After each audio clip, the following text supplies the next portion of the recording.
Ate Lor. Ang dahil sa palabok. Tapos alam mo, binigay sa akin. Ay, pansit pala.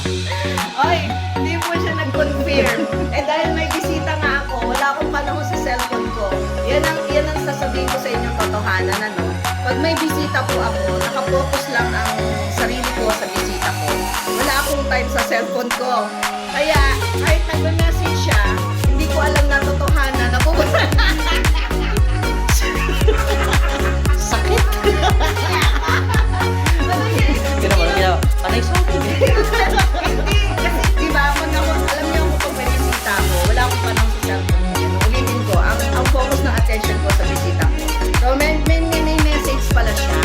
Ang nangyari, hindi ko siya sinisip. Panay paliwanag, di ba? Panay paliwanag. May handa naman ako. Paliwanag May ka pa. lumpiang Shanghai naman ako. Ayan. Ate Rosa, ayan, nakakita mo. Ne, ubus na yung ano, Rus. Ayan. Dinaan sa pansit. Ubus na yung palabo, kinain na namin kahapon. Oh, grabe ka. See you again. Bye. Isang ganito, kainin mo lahat. Ayan.